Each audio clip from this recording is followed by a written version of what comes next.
Hi welcome back to my channel. ఈరోజు కథ ప్రేమ యుద్ధం 16వ భాగాన్ని వినేద్దాం. అక్షత్ పడుకున్న బాబుని మంచం మీద పడుకోబెట్టి గంగోత్రి భుజం చుట్టూ చీర కప్పి తన తలని గుండెకి హత్తుకుని నిల్చునుంటాడు. అక్షత్ అంటూ బెరుకుగా దూరం జరుగుతుంది గంగోత్రి. తనలో బెరుకు చూసి గంగోత్రి నుంచి ఒక్కో అడుగు దూరం జరుగుతూ వెళ్ళి మంచం మీద కూర్చుని బాబు పొట్ట మీద చెయ్యి వేసి చిన్నగా నిమురుతుంటాడు అక్షత్. అక్షత్ అలా నిమిరేసరికి నిద్దట్లో ఉన్న బాబు పెదాలు విరిచి నవ్వుతూ ఉంటాడు. ఆ నవ్వుని చూసి తెలియకుండానే గంగోత్రి ముఖంలో నవ్వు వస్తుంది. కీర్తి తలుపు కొడుతూ గంగోత్రి అని పిలుస్తూ ఉంది. గంగోత్రి కీర్తి పిలుపుకి ఏమైంది అంటూ కంగారుగా కీర్తి దగ్గరికి వస్తుంది.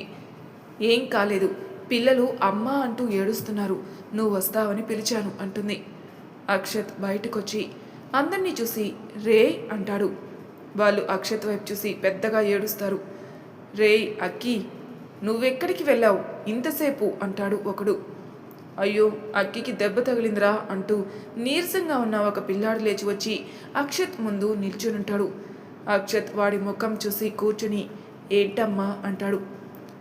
అమ్మ అమ్మ ఎవరు అంటూ అక్షత్ చెంప మీద తన చిన్ని చేతులతో చిన్న దెబ్బ కొట్టి, ఈ దెబ్బలు ఏంటి, నిన్ను ఒక్క దగ్గర ఆడుకోమని ఎన్నిసార్లు చెప్పాను, ఎన్నిసార్లు చెప్పాను, బుద్ధి లేదు అంటాడు నీరసంగా ఉన్న గొంతుతో. వాడి ప్రేమకి అక్షత్ కళ్ళు చెమ్మగిలుతూ ఉంటే ఫోటోలో ఉన్న తల్లి నవ్వుని చూసి అమ్మా అంటూ వాడిని గుండెకి హత్తుకుని ఏడుస్తుంటాడు. పిల్లల్ని దగ్గర తీసుకోవడానికి వెళ్ళిన గంగోత్రి అక్షత్ అంటూ తిరిగి అక్షత్ దగ్గరికి వెళ్ళి అతని ముందు మోకాల మీద కూర్చుని ఉంటుంది. అక్షత్ గంగోత్రిని హత్తుకుని అమ్మ అమ్మ అంటూ కన్నీళ్లు ఆపుకోలేకపోతుంటాడు. అక్షత్ తలని తన గుండెకి అదుముకుంటూ అక్షత్ అంటుంది గంగోత్రి. అక్షత్ గంగోత్రి గుండె చేస్తున్న శబ్దం వింటూ తన బాధని అణుచుకోవాలని చూస్తాడు. అక్షత్, ఇలాంటి సమయాన్ని కూడా గుండె నిబ్బరంతో తట్టుకుంటేనే మనము మనుషులం అవుతాం. నువ్వు ఇలా ఏడుస్తూ ఉంటే నిన్ను చూసి పిల్లలు కూడా ఏడుస్తారు. అమ్మా, నన్ను వదిలి ఒంటరిని చేసింది గంగా అని అంటాడు అక్షత్. కొత్తగా వినిపిస్తున్న అక్షత్ పిలుపుకి అతని వైపు ఒక్కసారిగా చూసి, అక్షత్, నేను, పిల్లలు, నీ స్నేహితురాలు రాఘవి, మేడం, పెద్దమ్మ ఇందరూ ఉండగా నువ్వు ఒంటరివాడివి ఎలా అవుతావు? అక్షత్ తల ఎత్తి గంగోత్రి కళ్ళలో కళ్ళు పెట్టి చూస్తాడు. గంగోత్రి అక్షత్ కన్నీళ్లను తుడుస్తూ, అక్షత్, నీకన్నా మేము ఇంతమంది తోడుగా ఉన్నాం, కానీ మనకి ప్రమాదం జరిగినప్పుడు మా బావకి ఎవ్వరూ తోడులేరు. కన్న తల్లిదండ్రులు, చెల్లి, స్నేహితుడు, ప్రియురాలు, నేను ఎవ్వరము తోడులేం. ఆస్తి కూడా లేదు. అయినా కూడా తను ఒంటరి అనుకోలేదు. కానీ నువ్వు ఒంటరి వాడివి అనుకుంటున్నావు. నువ్వు ఒంటరి వాడివి అయితే మేమందరం ఎవరం? నీకు ఏమీ కావమ్మా అక్షత్ అని అడుగుతుంది. కిరీటి గంగోత్రి తన గురించి చెప్తుంటే తన వైపే చూస్తూ ఉంటాడు. అక్షత్ గంగోత్రి చుట్టూ ఉన్న చేతులు ఇంకా బంధిస్తూ, ఎవ్వరున్నా లేకున్నా నాకు నువ్వుంటావుగా అంటాడు. గంగోత్రి అక్షత్ కళ్ళ నుంచి చూపు తిప్పుకొని వాళ్ళిద్దరినీ విచిత్రంగా చూస్తున్న పిల్లల్ని చూసి చేతులు చాచుతుంది. గంగోత్రి చేతులు చాచడమే ఆలస్యం. అమ్మా అంటూ అందరూ గంగోత్రి చుట్టే చేరిపోతారు. వాళ్ళు అమ్మ అనగానే మండోదరి ఒక్కసారిగా ప్రార్థన అంటూ ఏడుస్తుంది. అక్షత్ ఏడుపు వినిపించిన వైపు ఎవరు అన్నట్టు చూస్తాడు. గంగోత్రి పిల్లల మధ్యలో నుంచి తల ఎత్తి గంగోత్రి వైపు చూసి వదినా అనుకుంటూ పిల్లల్ని వదిలి లేచి నిల్చునుంటుంది. రాఘవి ఒక పక్కగా కూర్చొని కన్నీళ్లు తుడుస్తుంటే అక్షత్ పైకి లేచి, రాగి ఏమైంది అంటాడు. పెద్దమ్మ, పిల్లల్ని నా గదిలో పడుకోబెట్టు అంటూ గంగోత్రి అందరినీ చూసి, వెళ్ళండి నాన్న, అమ్మ మీతో ఉదయం మాట్లాడుతుంది అంటూ చిన్నగా నవ్వుతుంది. ఆ చిన్నపాటి నవ్వుకే వాళ్ళు మురిసిపోతూ ఒకరినొకరు పట్టుకొని అందరికీ నీరసం ఉండడం వల్ల పెద్దమ్మ పడుకోబెట్టగానే పడుకుంటారు. పెద్దమ్మ కూడా బాగా అలసిపోయి ఉండడం వల్ల పిల్లల మధ్యలో పడుకుంటుంది. గంగోత్రికి మండోదరి తన వైపు చూడబానే భయం వేస్తుంది. వదిన, నేను కావాలని ఇక్కడికి రాలేదు. నా దరిద్రం వీళ్ళకి అంటుకుంటుందని మేడానికి ముందే చెప్పాను, అయినా అంటూ ఉండగా మండోదరి పరుగున వచ్చి గంగోత్రిని హత్తుకుంటుంది. గంగోత్రి షాక్ అయి రాఘవి వైపు, కిరీటి వైపే చూస్తూ వదిన అంటుంది. మండోదరి ఏడుస్తూ, నా కూతురు దూరం అయితే కానీ, నా కూతురు నా నుంచి దూరం అయితే కానీ నీ బాధ నాకు తెలియలేదు గంగోత్రి అంటుంది. కూతురు దూరం అవ్వడం ఏంటి వదినా అంటుంది. మండోదరి తనకు దగ్గరగా ఉండడం నిజమో అబద్ధమో అర్థమవ్వక, గంగోత్రి ప్రార్థన భైరవ దగ్గర ఉన్నప్పుడు నాకు ఫోన్ వచ్చింది, కానీ మీ పని ఆవిడ నేను వెళ్ళిన వెంటనే ఎవరో నలుగురు వచ్చి ఆమెను కొట్టి ప్రార్థనని తీసుకెళ్లారని చెప్తుంది అంటూ ఏడుస్తుంది. అంతరాత్రి నువ్వు పాపని వదిలి ఎక్కడికి వెళ్ళావు మండు అంటూ కోపంగా అరుస్తాడు కిరీటి. కిరీటికి సమాధానం చెప్పలేక అక్షత్ వైపే చూస్తుంది. నిన్నే ఇంత రాత్రి అన్నయ్య పాపను తీసుకుని ఎక్కడికి వెళ్ళాడు? నువ్వెందుకు పనామెకి పాపను వదిలేసి వెళ్ళావు అంటుంది రాఘవి కోపంగా. నేను వదిలేసి వెళ్ళలేదు, వెళ్ళాల్సి వచ్చింది అంటూ అక్షత్ వైపు భయంగా చూస్తుంది మండోదరి. అక్షత్ మండోదరి దగ్గరికి వచ్చి నన్ను చూసి ఎందుకు భయపడుతున్నావు అంటాడు. మండోదరి అక్షత్ని చూస్తూ చూపుడు వేలిని కిందికి పైకి తిప్పి చూయిస్తుంది. అక్షత్ అప్పుడు తనని తాను చూసుకుని పిల్లల కోసం వచ్చి మిమ్మల్ని చూస్తూ స్నానం చేయడం మర్చిపోయాను, ఒక్క 10 నిమిషాలు అంటూ వాళ్ళమ్మ గదికి వెళ్ళేవాడు ఆగి నీ భర్త పేరేంటి అంటాడు. మండోదరి భైరవ అంటుంది. అక్షత్ ఒక్కసారిగా వెనక్కి తిరిగి భైరవానా? ఏ భైరవ? ఒక్కసారి చూయించు అంటూ మండోదరి దగ్గరికి 2 అడుగుల్లోకి వస్తాడు. మండోదరి గంగోదరి చేతిని గట్టిగా పట్టుకొని అన్నయ్య అంటుంది చిన్నగా. అక్షత్ మండోదరి వైపు చూసి భయపడకు, నేనేమి రాక్షసుని కాదు, ఒక 10 నిమిషాలు అంటూ గంగోదరి చేతిని పట్టుకుని ఇలారా అని లోపలికి తీసుకుని వెళ్తాడు. అక్షత్ వైపే చూస్తూ గంగోదరి లోపలికి వెళ్తుంది. రాఘవి కోపంగా మండోదరి దగ్గరకు వచ్చి ఏమైంది మండు, పాప ఎక్కడుంది? నువ్వు అంతరాత్రి పాపని వదిలేసి ఎక్కడికి వెళ్ళావు అంటుంది కోపంగా. మీ అన్నయ్యని పోలీసులు బంధించారని ఫోన్ చేశారు రాఘవి, అందుకే వెళ్ళాను అంటుంది మండోదరి. కిరీటి మండోదరి దగ్గరకు వచ్చి పోలీసులు బంధించడం ఏంటి? తనని వెంటనే వదిలిపెడితే ఇక్కడికొచ్చి కార్ తీసుకుని వెళ్ళాడు కదా. ఏమో అన్నయ్య, నేను ఇంటికి వెళ్ళేసరికి టీవీ చూస్తున్నాడు, ఆవిడ్ని చంపబోయాడని నేను అరిచి పాపని ఇవ్వమంటే ఇవ్వలేదు. నా గదిలోకి వెళ్ళిన 5 నిమిషాలకి ఎస్ఐ ఫోన్ చేశాడు అంటూ జరిగింది చెప్తుంది.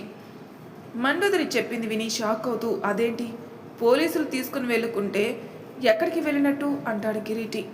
తెలీదన్నయ్య, భైరవ ఫోన్ చేసినప్పుడు ప్రార్థన గొంతు వినిపించింది, ఆయన దగ్గరే ఉందని నేను ఇంటికి వెళ్ళేసరికి తలకి గాయమై పనామె విషయం చెప్పింది అంటూ ఏడుస్తుంది.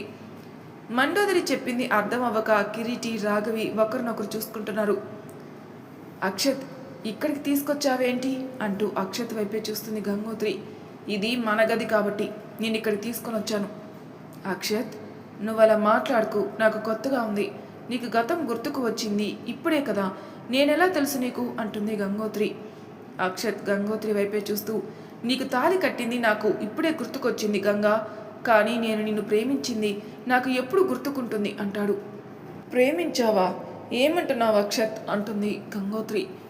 గంగోత్రి చేతిని పట్టుకొని కబోర్డ్ దగ్గరికి వెళ్ళి అక్కడ లోపల భద్రంగా తాళం వేసి ఉన్న ఒక పెట్టి తీసి గంగోత్రి ముందు పడతాడు. గంగోత్రి దాని వైపే చూస్తూ ఏంటిది అక్షత్ అంటుంది. అక్షత్ గంగోత్రి వైపే చూస్తూ ఆ పెట్టికి ఉన్న జోబులో నుంచి చిన్న తాళం తీసి గంగోత్రి చేతికిచ్చి తెరువు అంటాడు. గంగోత్రి అక్షత్ వైపు ప్రశ్నార్థకంగా చూస్తూ ఉంది. పెట్టి తెరువు గంగోత్రి, అందులో ఏముందో చూస్తేనే కదా తెలిసేది, చూడు అంటూ గంగోత్రిని తన మీదకి గుంజుకుంటాడు. గంగోత్రి అక్షత్ మీద పడేది సర్దుకుని పిచ్చిగా చెయ్యకు అక్షత్, నాకు కోపం వస్తే కొడతాను అంది. కొట్టు, నీకంటే నాకు ఎవరు ఎక్కువ అంటాడు. గంగోత్రి అక్షత్ వైపే చూస్తూ అబ్బాయిలకి చిన్నతనమే బాగుంటుందని నిన్ను చూస్తేనే అర్థమవుతుంది, పెద్దయితే చేతులు తిన్నగా ఉండవు కదా అంటూ పెట్టి తెరిచి అందులో ఉన్న 4 మగవాళ్ళ ఫోటో విచిత్రంగా చూస్తూ దానికి ఉన్న దుమ్ము అరచేతితో తుడిచి మావయ్య, అక్షత్ మావయ్య ఫోటో ఇక్కడ ఉందేంటి అంటుంది. అక్షత్, అతను మీ మావయ్య అని ఎలా తెలుసు నీకు? అక్షత్, మా మావయ్య నాకు తెలీదా, నేను ఎలా ఉన్నా గుర్తుపడతాను అంటూ వీళ్ళెవరు అంటూ వాళ్ళని చూస్తూ ఆ ఫోటో పక్కన పెట్టి పెట్టెలో ఉన్న చొక్కా తీసి చూస్తుంది.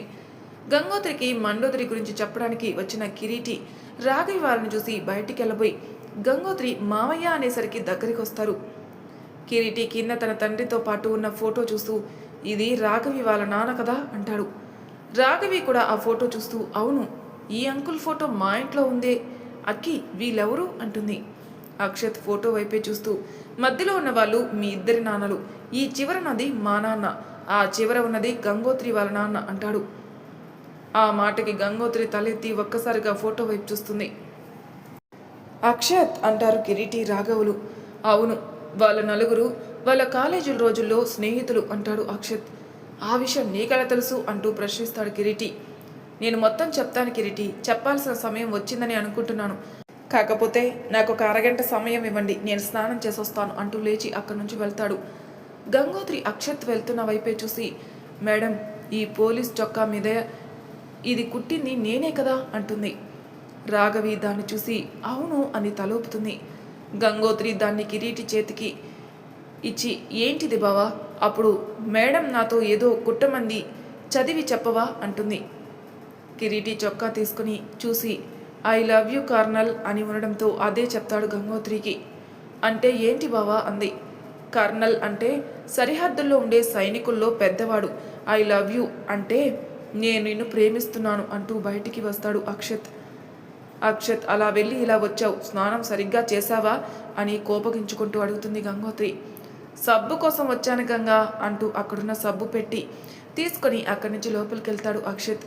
గంగోత్రి కిరీటి చేతిలో చొక్కా తీసుకుని ఇంకో వస్తువు తీసి, ఇది నా ఓనీ కదా మేడం, ఆ రోజు మీరు కట్టుకుంటారని తీసుకున్నారు, ఇక్కడ అక్షత్ కట్టుకుంటున్నాడా అంటుంది గంగోత్రి.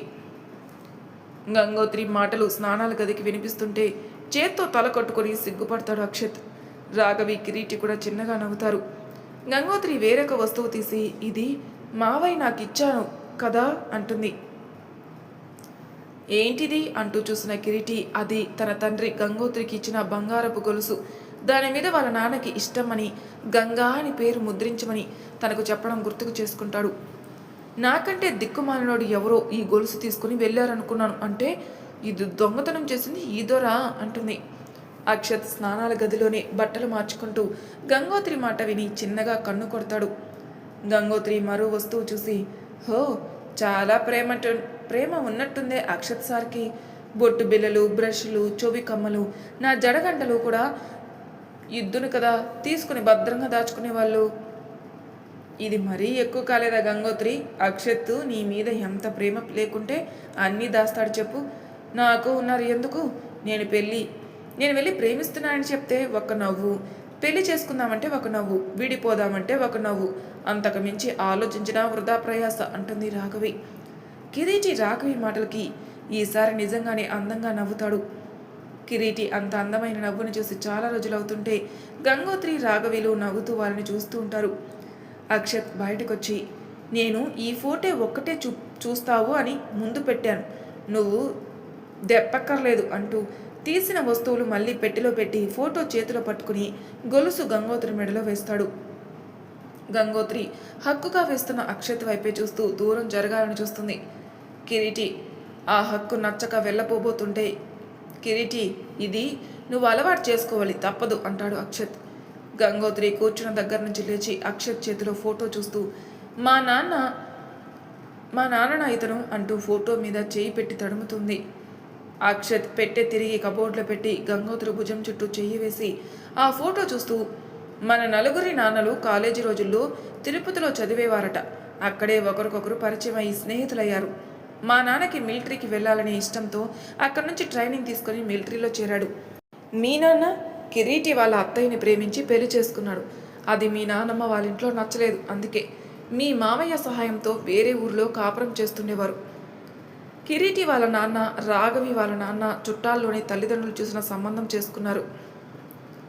అమ్మ నాన్నకి మేనత్త కూతురు చిన్నప్పటి నుంచి నాన్నని ప్రేమించడం వల్ల మిలిటరీలో ఉండే ఏ క్షణం ఏమి జరుగుద్దో తెలియదని పెళ్లి చేసుకోనని మొండికేసిన నాన్నను ఒప్పించి పెళ్లి చేసుకుంది. ఇక నలుగురు స్నేహితులకి ఒకే సంవత్సరంలో 4 మగపిల్లలు పుట్టారు. వాళ్ళే నేను, కిరీటి, భైరవ, మీ అన్నయ్య.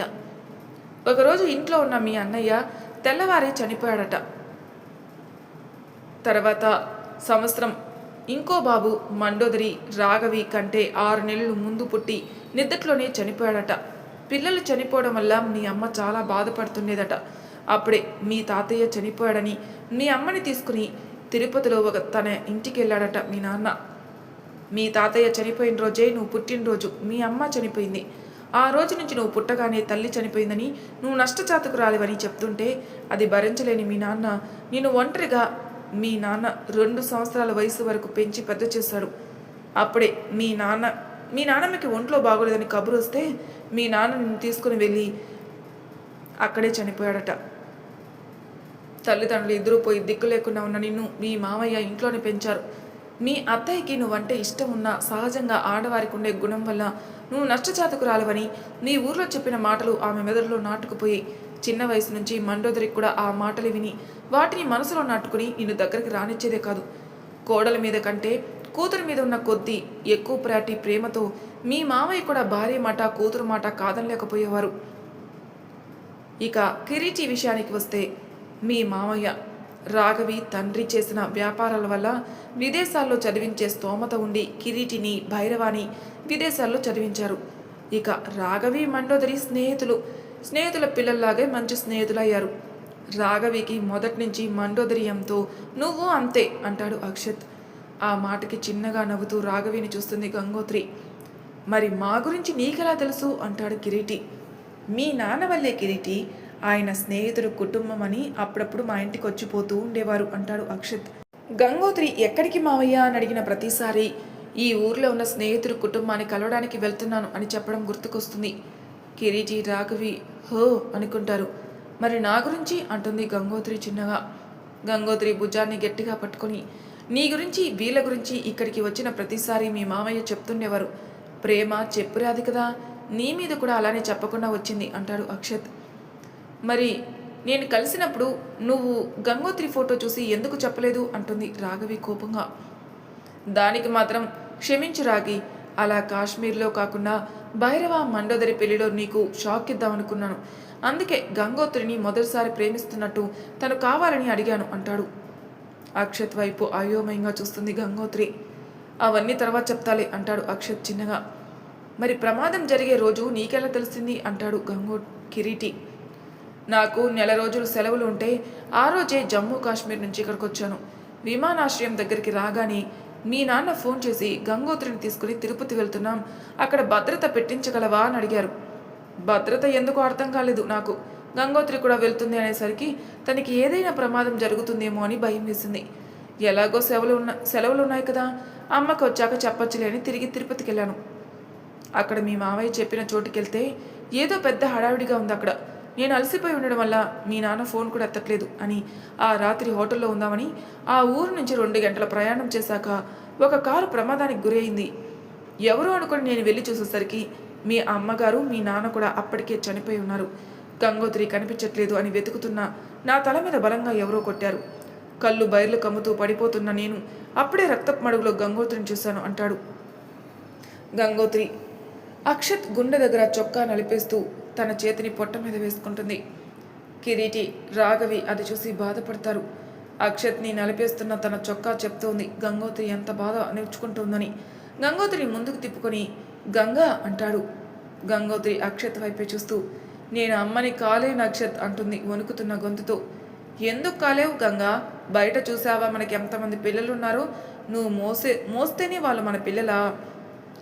కాదు అన్నట్టు తలుపుతుంది గంగోత్రి. మరి ఎందుకు బాధపడుతున్నావు అంటూ తల వంచి గంగోత్రి నుదురికి తన నుదురు ఆనిస్తాడు అక్షత్. అది విని రాఘవి చేతిని పట్టుకుని బయటికి వెళ్తున్న కిరీటి వాడు నా వాళ్ళందరినీ చంపేస్తాడు అక్షత్ అని గంగోత్రి అన్నమాటకి ఆగిపోతాడు. అక్షత్ గంగోత్రి వైపు చూసి ఎవరు అంటాడు. తిరుపతి దగ్గర మారుమూల ఊరిలో ఆధిపత్యం చేస్తున్న శ్రీ శిశు సంరక్షణ శాఖ మంత్రి భైరవేంద్ర రావణ్. అక్కడి వాళ్ళు రావణుడు, నీకు కూడా తెలుసు కదా, వాడితో వైరం కూడా నీకే ఎక్కువ ఉంది అంటుంది. ఆ మాట వినగానే అక్షత్ షాక్ అయి గంగోత్రి నుంచి దూరం జరిగి వాడు నీకెలా తెలుసు? నేనెవ్వరికీ చెప్పలేదు కదా అంటాడు అక్షత్. నాకు వాసు అన్నయ్య చెప్పాడు అంటుంది గంగోత్రి. వాసునా? వాసు చెప్పడం ఏంటి అంటూ అయోమయంగా చూస్తారు కిరీటి రాఘవి. నాది ఆ ఊరే అంటూ అక్కడికి వస్తాడు వాసు. అంటే అంటూ అర్థం కాకుండా చూస్తారు రాఘవి కిరీటి. నేను భైరవేంద్ర రావణ్ పెద్ద మేనమామ కొడుకుని. గంగోత్రి స్వయానా నా బాబాయ్ కూతురు అంటాడు వాసు. మరి కీర్తి ఎవరు అంటాడు కిరీటి. భైరవేంద్ర రావణ్ తోడబుట్టిన చెల్లెలు సంకీర్తన అంటాడు వాసు.